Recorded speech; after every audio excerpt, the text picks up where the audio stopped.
Babysit for free 5 days a week. When I missed one day, my DIL texted, "Find someone else." So I did, for my will. I woke up before dawn, coughing into the dark. My old bones protested when I swung my legs over the side of the bed, sheets cold against my skin. I pulled on the faded cardigan, one I had knit myself many winters ago, buttoned it over the thin sweater inside, slipped on my glasses that always sit a little crooked, and dragged myself to the mirror. My chest felt tight. I paused for a moment, remembering the note from Dr. Nguyen. Mild pneumonia, stay out of close contact with little ones, she said, avoid exposing them. Hazel, she wrote, you must rest. I tucked the paper into my shawl pocket. My heart clenched. Celine was waiting. I held the phone in trembling hand, stared at the screen where Tracy's name glowed. I typed, "Not feeling well today. Doctor says pneumonia. I will have to rest. Can you find someone else for Celine?" I pressed send, breathing shallow. I didn't expect what came next. The reply came fast, cold. "Find someone else. I am tired of this." No apology, no hope you get well. Just those words, sharp as a knife. My breath stopped. I stared at the screen, the cardigan heavy on my shoulders. The room was quiet except for the hum of the heater. My chest tight, coughing stuttered in my throat. And then I saw it. Tracy forwarded the message, same words, to the family group chat. "Hazel is out today. Anyone who wants to watch Celine for pay, contact me." The message had emojis, a laughing one. I felt something twist sick inside. Humiliation, betrayal, anger. A neighbor's screenshot it. Within minutes, it circulated among those women who always meet at the church basement and at the weekly bake sale. Some posted, "Do you believe she asked for pay?" Others, "Tough love for mom-in-law who complains about everything." I could feel eyes on me, though I stayed inside my small kitchen with steam on the window. Later that morning, Rosie knocked at my door. Rosie, old friend. Rosie, who I helped once when she was lost and alone. She came with her phone in hand. Her voice shook. She said, "Hazel, look." She showed me screenshot after screenshot. One where Tracy's message sat under family chat, under names I recognized. So many names. One where someone typed, "About time someone said it." Another, "Free childcare is limited these days. Maybe she wants compensation." The more I looked, the dimmer I felt. I stepped to the window. I saw Celine in her yard, tight curls whipping in the wind, tiny hands clutching the gate. She looked inside toward the house. No grandma waving, no welcome. Her face dropped. I saw her lips pressed together. My throat burned. I wanted to hold her, to tell her I love her, to tell her I never meant to miss a single day, but today I must. That night I could not sleep. The cough kept me awake, each breath shallow, each heartbeat loud. I lay in the dark thinking of all the mornings I rose early to cook Celine pancakes, of the afternoons I sat teaching her letters, tying her shoes, sewing her doll clothes, letting her climb into my lap and whisper secrets. All that love, every single day, counted, and none of it was seen now, not by Tracy, not by many others. I called my lawyer, Miss Carter, from the landline phone. My hands shook as I dialed, the receiver heavy. "It is time," I said when she answered. "Time to fix what was wrong. I need to change my will." I heard calm on her end, understanding. "Of course," she said. "Tell me everything." I hung up the phone, pressed my hand to my chest, felt the weight of truth settle in my bones. I did not cry, not yet, but in that silence I made a promise. I will not be erased. If you feel justice deserves celebration, smash that hype button. Let us keep stories like this alive, echoing far, far away. Your support helps us bring understanding and love to those who deserve it. Thank you so much. Keep listening. I lay awake after the call, holding the cardigan close, listening to the wind tapping against window panes. Outside, the night moved on. Somewhere distant, children laughed. Somewhere, a mother tucked in her child. I thought of Celine, and the ache where I once believed home was my presence in her life. I looked across the room at the old rocking chair, where I used to rock Celine to sleep. It was empty. The quilt I made for her lay folded on the armrest. I remembered the softness of her head, the way she called me Grandma, like it meant the whole world. I closed my eyes and let the memory wash over me, both beautiful and painful. In the black quiet, I began to list the proof I would need. The doctor's note, the screenshots, Rosie's video, the voicemail. I counted in my mind the days I had never missed in 2 years. I knew with that list, I could show the truth. The dawn came slow. When first light broke through tattered curtains, I rose. I dressed carefully, the cardigan, the glasses, though old. I walked to the front yard, looked down the road Celine walks from school. I waited, breathing the cold air. I did not know if Celine would pass today. I did not know if people would see me now. But I knew I had begun to take back my story. I was born in a house with no running water, with walls made of scrap tin and faith. We were 7 children, 1 sick mother, and a father who left before I turned 10. I never finished high school. I dropped out to care for my younger siblings, feeding them rice with salt, washing clothes in cold basins, helping Mama breathe through her fever. I was the oldest girl. That made me the second mother by default. When I moved to America, I was already 27. My accent came with me like my shadow.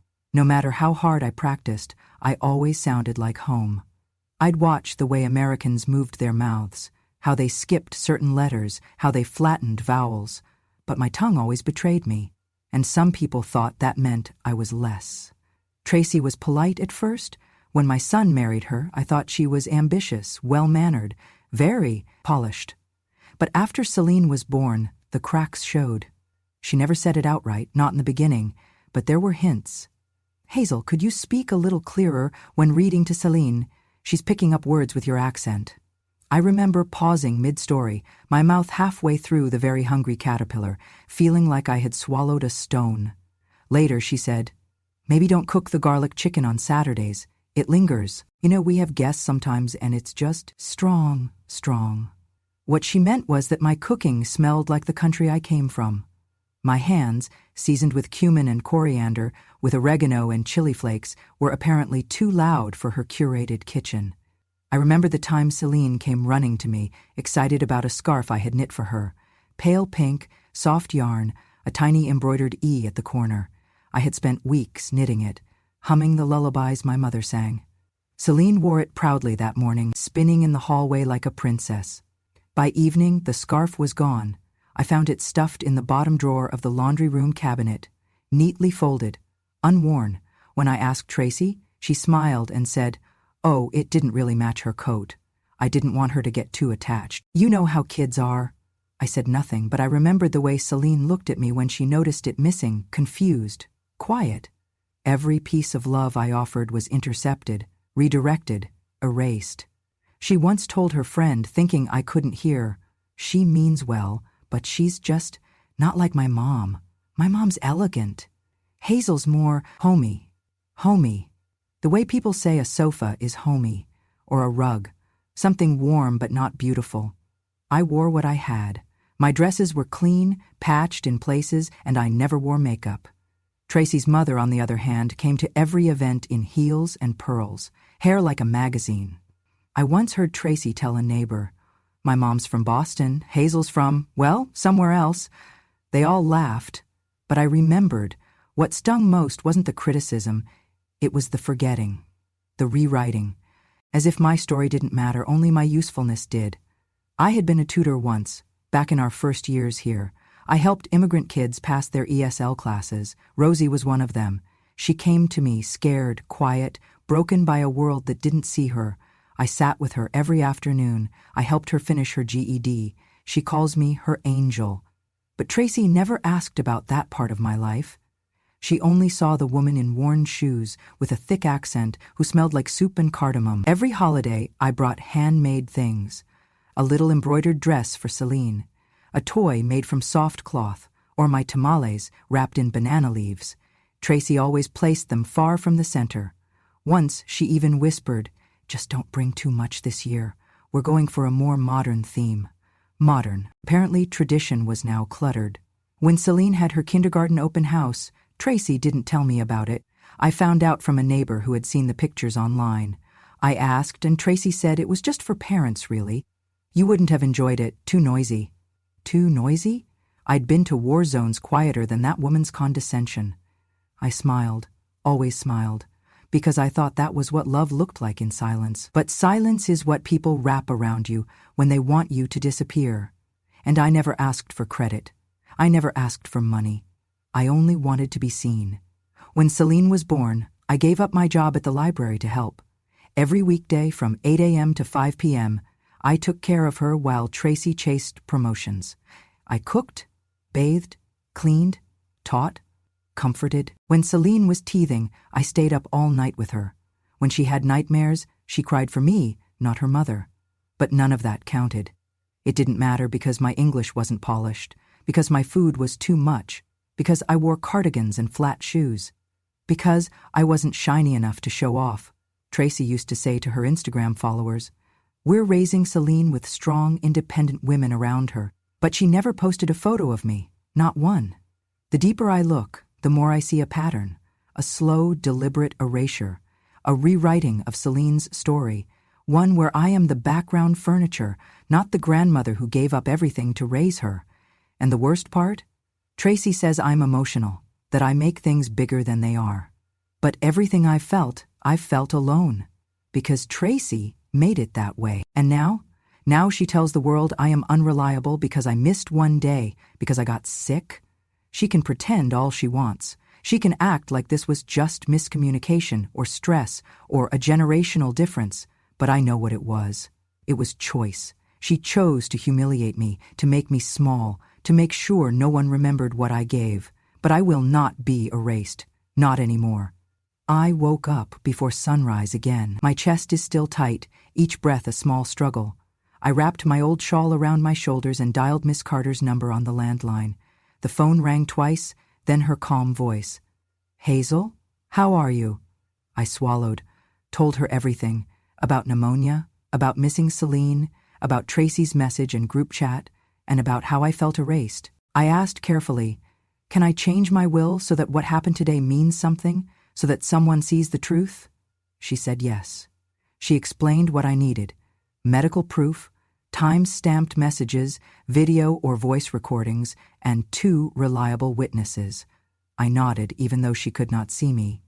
Rosie brought me what I needed. One evening she handed me a small envelope, a photo of me carrying Celine's backpack, another of me baking tamales in my kitchen, flour on my elbows, Celine smiling at the counter. Another video, shaky but clear, of me driving Celine from school in the rain. Rosie's phone caught Tracy's voice too, walking just outside the wooden door, saying, "I am tired of this, find someone else." Confident she was unheard, Rosie recorded the voicemail she received after hearing that same phrase. Rosie trembled when she handed it over. I hugged her. She said, "You deserve better." At home I kept the doctor's note. It showed the date and diagnosis, mild pneumonia. I kept every empty bottle, every prescription slip. I collected receipts for cough syrup, for tissues, for meals I ate cold because I could not cook well. I saved every screenshot of Tracy's messages, the find someone else, the group chat forwards, the laughing emojis. I saved messages where neighbors expressed dismay that Hazel had been spoken of so lightly. One evening, candlelight flickering, I wrote a new version of the will. I wrote in fine print, conditions. If Tracy fails to acknowledge in writing or video that she was wrong, if she does not issue a public apology, if she ever treats me disrespectfully again, then all inheritance shall pass to Rosie. Or, if Celine is old enough, 25, then to her entirely. I named Miss Carter to execute this new will. I tested phrases, reread clauses, asked Miss Carter, "Is this enforceable?" She said yes, it is clear, legal, fair. I kept all this secret. I did not tell Tracy. I did not show Rosie every draft. I locked the envelope in my dresser drawer. Some nights I could not sleep, turning restlessly, imagining Tracy seeing the screenshots and deleting them, or Rosie's phone lost. I rose at first light to review the evidence, organize the photos, label the files. The cough still bothers me, but urgency keeps me awake. By the time I had enough to feel safe, I looked in the mirror and saw a different Hazel, not the one whose voice shook from shame, but one whose voice trembled with resolve. The kitchen smelled of tamales and medicine. The laptop glowed with photos of love and betrayal. I closed the draft under the lamp, held it to my chest, and whispered, "If you ever thought I did nothing, you were wrong." I did not expect peace when Rosie pressed post. I thought maybe whispers. I did not expect a roar. Rosie uploaded screenshots and the video to a Facebook group called Neighbors Support Hazel. The first post showed the group chat, Tracy's message forwarding, "Find someone else," with laughing emojis and small comments. The second post was Rosie's voicemail, where Tracy said she was tired of me. The third was the photo of the scarf, the handmade embroidered scarf I made for Celine, unused, tucked away. Within hours, my phone buzzed until my fingers hurt. Messages from people I had known all my life. "I am so sorry, Hazel. That was cruel. Does she realize how much she's lost in dignity?" Then other messages. "All for attention. She just wants sympathy." I paused on one comment. No proof it's really her. Maybe someone messed with her phone. Fear flickered. But then another came. "If that is your grandmother in the screenshots, I saw it too, and I believe you." A local reporter reached out and asked to come speak with me. I said yes. I was sitting outside on my little porch swing when the reporter arrived, carrying a small notebook and a recorder. I did not wear perfume. I was wearing the cardigan with the patched elbow, slacks that had seen too many washings. I didn't hope to impress. I only hoped to be seen. She asked gently, "Hazel, why do this? Why share your heart with strangers?" I held her recorder with shaking hands. I said, "I just want fairness. I want to be loved like I loved. I want Celine to know her grandma didn't give up. I want people to know love is not silence." For years I believed humble love meant staying quiet. I believed meaning would be seen behind closed doors. But the world outside needs to hear the truth. My silence cost me respect, cost me identity. I refuse to let them pretend I have none. The article came out the next day in the local paper. Headline: Grandma Hazel speaks. Mother-in-law claims ignored. Inside, quotes from Tracy's group chat, quotes from Rosie, quotes from neighbors. One said, "I see Hazel every morning collecting leaves, baking, walking." Other, "She raised that little girl more than some parents ever do." People began choosing sides. Social media was divided. Some posted, "Protect Hazel, she deserves respect." Others, "Let's see evidence, she's playing the victim." I read both sides, felt the sting of both. But the side with compassion kept swelling. Tags like "Justice for Hazel" began appearing. Friend requests, messages of support from strangers I did not expect. One neighbor brought me homemade cookies. Another left flowers at my gate. Tracy reacted. She posted a denial on her page. "This has been blown out of proportion. Hazel is making statements for sympathy. I love my mother-in-law and I regret that people are misunderstanding a family matter." She asked Rosie to take screenshots down and threatened legal action over privacy invasion. Then, late at night, she sent texts to my phone. "Don't drag this public. We are family. I will fix this." I ignored. I could feel old fears inching back, gossip, judgment, shame. But now there was resolve. I walked through my house and saw the scarf hanging. Rosie had taken it out, displayed it in her living room photo. Someone had shared that photo. "Look at what she made. Look what I saw," said the caption in blue type below a picture of Celine wearing it. Tracy tried deleting messages. She tried blaming misunderstanding.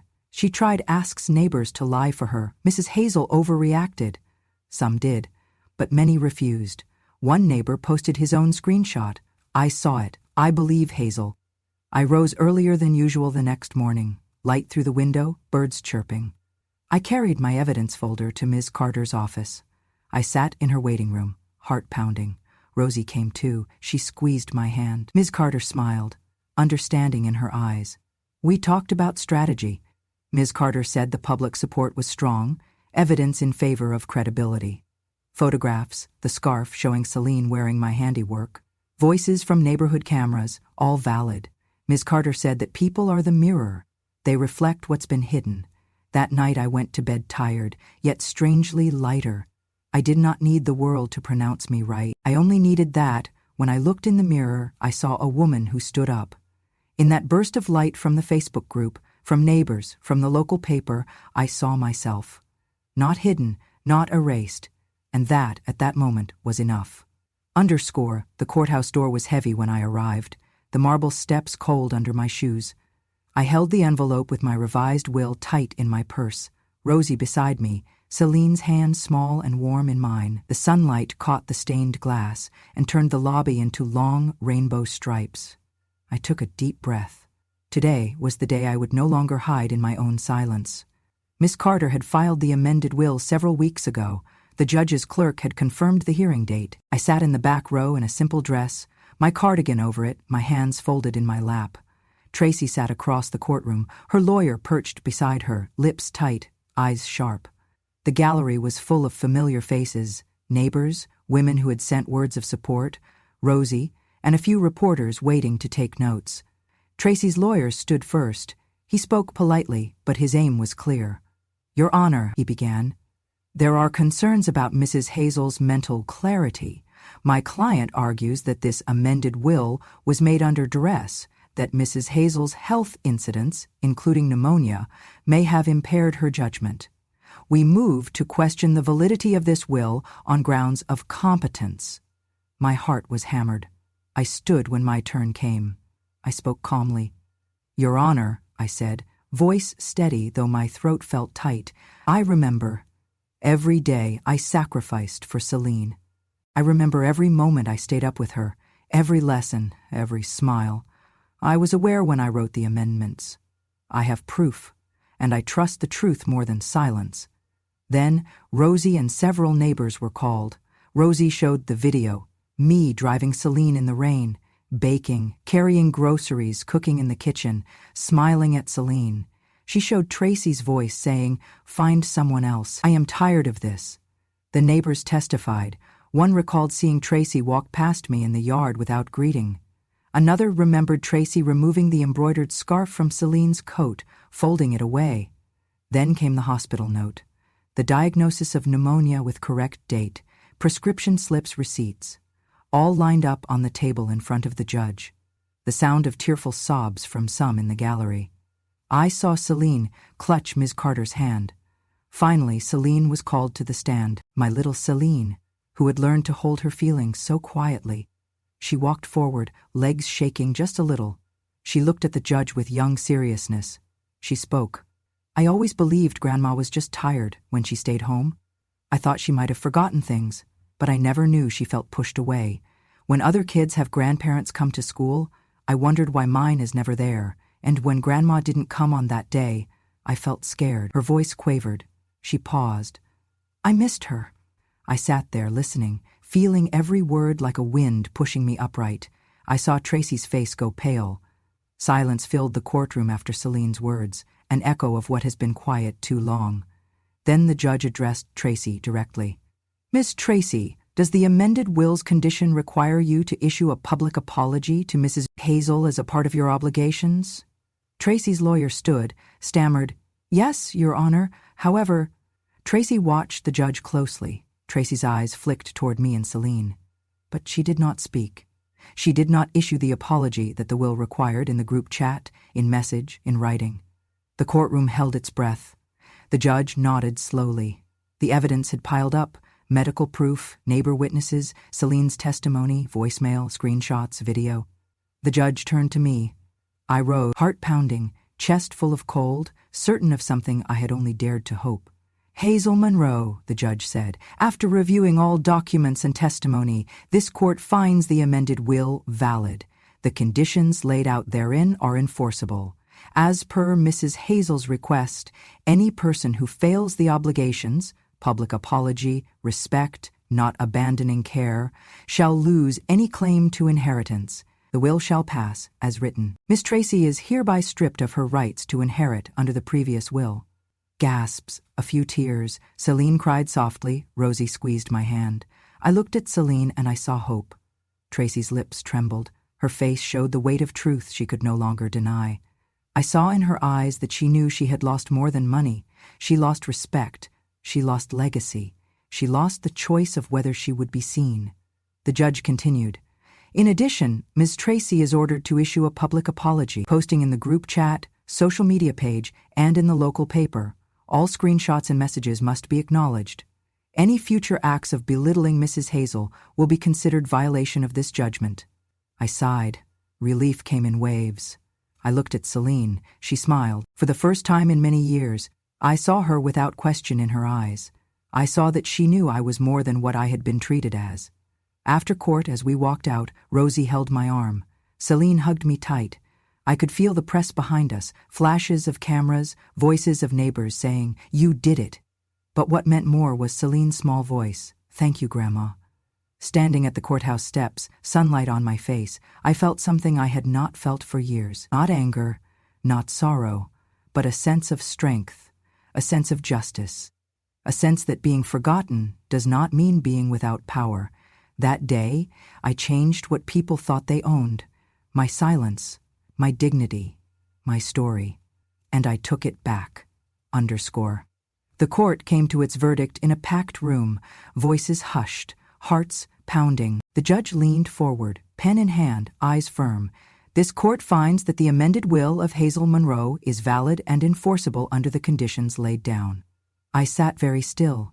Ms. Tracy loses all rights of inheritance previously hoped for. Ms. Rosie is named primary beneficiary, and Celine will receive full entitlement when she reaches 25, as specified. A faint gasp rose in the gallery. I saw Rosie squeeze Celine's hand. Tracy blinked, face pale, jaw tight. The judge turned. Furthermore, Ms. Tracy is ordered to issue a public apology in the family group chat, on her social media page, and via a published statement in the local paper. All prior messages, screenshots, and images must be acknowledged. Failure to comply will result in further legal penalties. The room crackled with tension. Phones snapped photos. I stood, knees weak, but hold myself upright. Rosie's eyes filled with tears. Celine hugged my leg.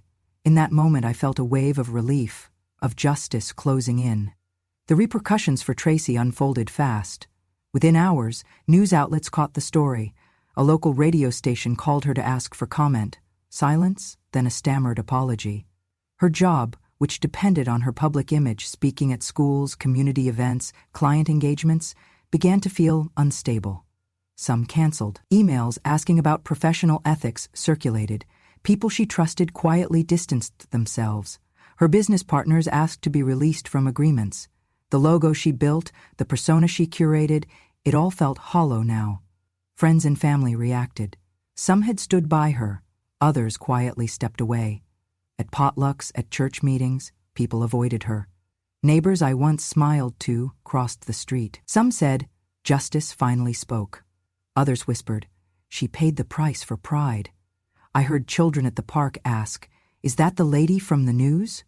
Celine looked at Tracy, sometimes with confusion, sometimes with sadness, but always with strength growing in her small frame. Tracy's losses were not only material. She lost reputation, dignity, trust. She had believed that being wealthy, well-dressed, polished, that being in control was enough. But control without kindness, power without recognition of sacrifice, became her undoing. The family history turned against her. I walked out of the courtroom into the sunlight, Rosie beside me, Celine beside me, support ringing in our ears. I felt the warm glow of forgiveness, not for Tracy, not yet, but for myself. My story had been reclaimed. That night, when the world quieted, I sat with Celine in my kitchen under the low light, the scarf I made for her draped over the chair. Celine said softly, "Grandma, I'm proud of you." Her voice was small, but it carried the weight of every hidden day, every invisible kindness.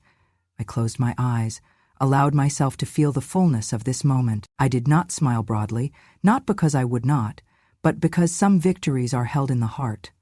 I had won more than a court case. I had taken back my worth. After the courtroom decision, Rosie came to me with tears and said, "Let's do what you always wanted." We found a small building on Maple Street, on a quiet corner. Old brick, windows dusty. We painted it soft yellow. Rosie hung a wooden sign above the door. Hazel's Haven Childcare and Community Center. I could barely speak when I saw it. The name made me tremble. On opening day, the doors opened wide at 9 a.m. Neighbors, friends, people from the group who had shared support. They lined up outside with flowers, home-baked goods, bags of toys. Celine stood by my side, holding a big red ribbon. She wore the scarf I had knit for her years ago. It was faded, the E monogram barely visible, but she wore it like a banner. She smiled up at me, and her eyes were bright with hope. We cut the ribbon together. Rosie, Celine, me. A plaque on the wall read, "In honor of Hazel Monroe, for those who were unseen, now they are home." I tried to stand tall, even though my breath came with a wheeze. Children waddled in, old women walked up, immigrants with heavy accents, mothers who worked 2 jobs, people who once felt invisible. Celine helped me that day. She passed out juice boxes to little ones, wiped smudges off tables, tucked dolls in toy cradles. She introduced me to guests.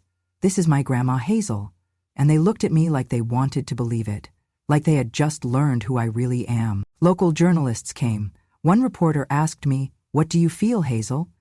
I looked out over the room, laughter, soft chatter, little feet on rugs. I told her, "I feel seen.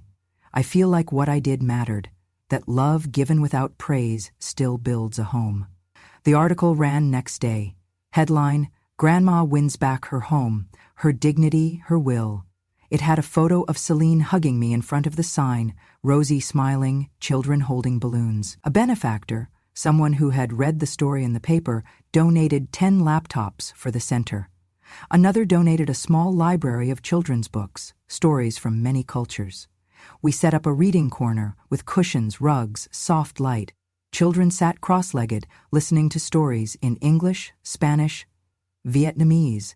Old people came in too, immigrants who missed reading in their mother tongue, who missed stories of home. Tracy's name came up sometimes. People asked. Celine would say, "She was my mom, but she didn't see Grandma." I didn't say much. I let Hazel's Haven become the answer, my legacy. The center did more than childcare. Classes, English for elders, quilting, storytelling afternoons.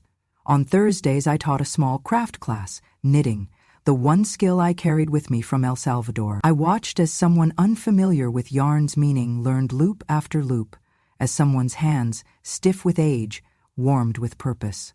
I laughed when someone asked what pull through meant, and I showed them. That laughter, simple, full, felt like justice. Media coverage continued. Interviews, social media threads. People posted before and after stories. I once thought her quiet meant she accepted being unseen. Now I see she refused. A local pastor said from the pulpit, "There is no greater praise than when community lifts up the humble." I heard others whisper, "She never asked to be hero, but lived like one." I found letters at the center, thank you notes from immigrants who said Hazel's Haven made them feel safe, from children who said they felt loved, from parents who said their children were happier, more confident. One note from a woman named Lena said, "You taught my daughter. She can hold 2 languages with pride. Thank you for letting her not choose one." Another from Mr. Brooks, a retired teacher. "You have given dignity to age." Even Tracy's friends reached out quietly. "I'm sorry I didn't see. I was wrong. I want to help." I did not respond to all. Some I nodded. Some I simply let go. I did not want every apology. I just wanted truth. At dusk, I sat on a bench outside Hazel's Haven. Celine climbed into my lap. She looked up at me and said, "Grandma, you changed everything." Her voice small but certain. I held her hair away from her face. "We changed it together," I said. The lights inside glowed through windows. I saw someone reading in the corner, someone sewing, someone telling a story. Music from different lands drifted. The smell of coriander, of fresh bread, of rain on pavement. The world felt large, kind, finally home. In that moment I understood that restoration is not about reclaiming what was taken. It is about giving what was always yours. I may have lived many years in shadow, but now I stand in the light. They will remember me, not as the grandmother who stayed silent, but as the grandmother who stood up. Celine squeezed my hand, Rosie smiled, the community clapped softly.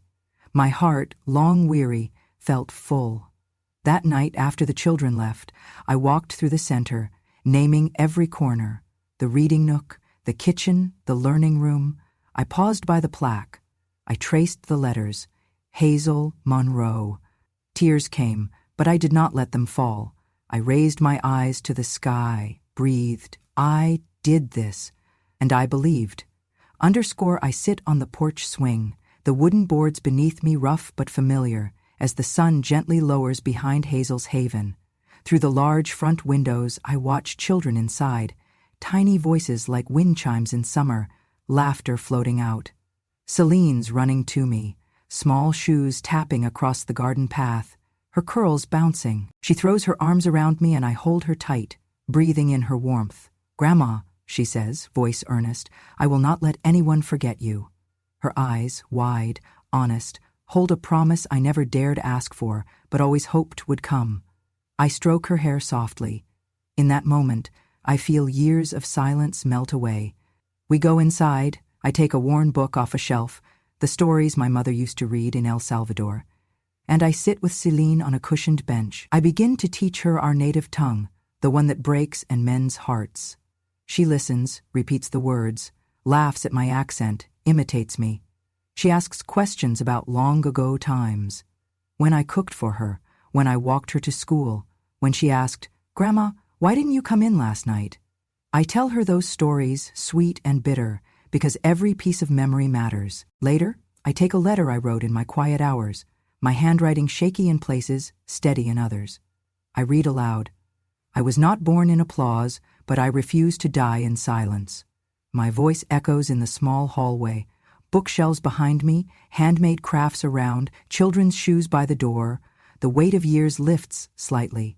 Outside, the sun's last light spills orange and gold across the sky. Through the windows of the center, I see children cleaning up toys, elders folding chairs, Celine helping a toddler with blocks. Rosie walks by, smiling. They do not need to look for me now. I am already there, fully there. I stand, reach out, open the front door. The evening air brushes my face. Shadows lengthen beneath maple trees. I watch the light pass through the front window, warm, glowing, my face reflected in the glass, and behind it the heart of many lives, those I've held, those who have held me. Celine tugs my hand. She giggles at something she sees, a little child holding a book, reading aloud, unafraid. I smile. My ribs ache from old days, my voice may tremble, but it carries. I think of all the times I believed I had no place, all the meals cooked unpraised, all the scarves woven unseen, all the words spoken softly in kitchens so they would not disturb. And here, in this twilight, I realize being seen does not require applause. It requires heart. It requires standing. "Grandma," Celine whispers, "you saved us." I look into her eyes, and I see recognition, not just from her, but from many. From neighbors who once passed, without a word, from mothers who once judged, from strangers who now nod when they see me. I close the door behind me. I sit in a wooden chair by the window of the center. Light is fading. A child's laughter drifts. A mother's soft whisper of comfort. I rest my hand on the embroidered scarf I made for Celine long ago. It is worn now, threads slightly loose, but intact.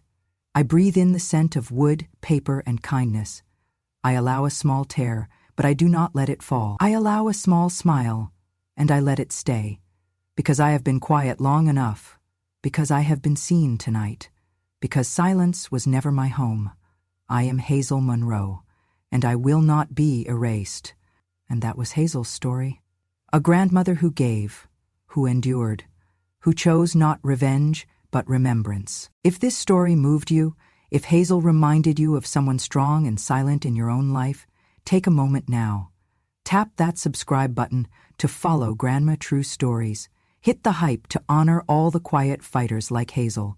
Share her story, because silence is only powerful when it ends. Thank you for listening. Until next time, let's keep voices like Hazel's alive.